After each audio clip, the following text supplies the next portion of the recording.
26 ব্রিগেডে পারমিশন দেওয়া হলো না, এই বিষয়ে কি বলবেন? তখন একটা কোর্টে মামলা চলছে, আগামীকাল বেলা 1:30টায় আছে। আশা করছি আমরা আইনের মাধ্যমে ন্যায়কে প্রতিষ্ঠান লড়াই পারমিশন পাবো। তবে একটা কথা বলছি, কেন কোর্টে যেতে হবে ভাই? রাজনৈতিক দলের প্রোগ্রাম করছে, ভিন্ন ধর্মীয় প্রোগ্রাম হচ্ছে, সেখানে অসুবিধা নয়। এই প্রোগ্রাম করে কোর্টে যেতে হচ্ছে কেন? কারা মধ্যখান থেকে ফুস লাগছে, কারা এটাকে ভিতর থেকে আটকানোর চেষ্টা করছে খুঁজে বার করতে হবে। সাপে কামড়া সোজা হয়ে যাচ্ছে, ঠিক যেভাবে বলছে দিল্লি গিয়ে আন্দোলন করো, বলছে অকাপের বিরুদ্ধে আছি, দিল্লি গিয়ে আন্দোলন করো, যেভাবে হচ্ছে ঠিক এখানে দেখুন কেউ কল কাঠি নেড়েছে যে ওখানে পারমিশন না পায়। ব্যাপারটা হচ্ছে ওরা তো চাইছে ধর্মীয় বিভাজন করে ক্ষমতা টিকে থাকে।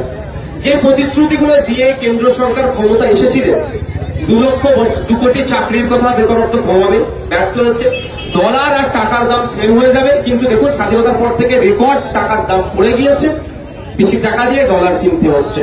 সোনার দাম এখন কোথায়, দেশের অর্থনীতির কোন জায়গায় আছে সেটা জানার জন্য সর্বপ্রথম আমরা নজর রাখি কোথায়, সোনার ভ্যালু কেমন। সোনার ভ্যালু বেড়ে যাচ্ছে, মানে দেশের অর্থনীতি দুরবস্থার দিকে যাচ্ছে। এইগুলোর থেকে পরিত্রাণ পাওয়ার জন্য ধর্ম খেলা ছিল, ওদের কি আছে? অন্য কোনো জায়গা নেই।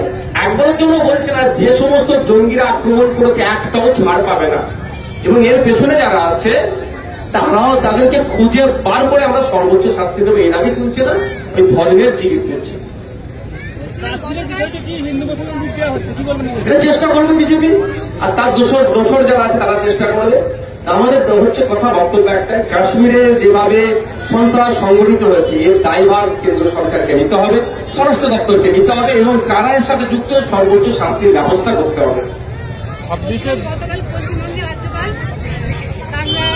যারা দাঙ্গাতে ক্ষতিগ্রস্ত হয়েছিল তাদের দেখা করতে গিয়েছিলেন। তিনি কিছু সম্প্রদায়ের লোকের সঙ্গে দেখা করেছিলেন, আর তাকে কিছু সম্প্রদায়ের লোকের সঙ্গে যায়নি, এমনকি এমনকি ন্যাশনাল চ্যানেলও তাদের কাছে যায়নি। আমি বলছি, রাজ্যপাল আমাদের একটা সাংবিধানিক প্রধান রাজ্যপালকে আমরা আপাতমস্তক নিরপেক্ষতার সাথে আমরা দেখি, কিন্তু দুর্ভাগ্যের বিষয় এই মুর্শিদাবাদের ইনসিডেন্টের পরে, মুর্শিদাবাদের কয়েকটি জায়গায় যে ইনসিডেন্ট ঘটেছিল, রাজ্যপাল মহোদয় তিনি যাবার মন স্থির করেছিলেন এবং গিয়েছিলেন, আমি মনে করি যাওয়া দরকার। কিন্তু দুর্ভাগ্য আমাদের, তিনি সেখানে গিয়ে যে আচরণটা হলো তার পক্ষ থেকে একটা রাজনৈতিক দলের নেতাদের মতো হয়ে গেল।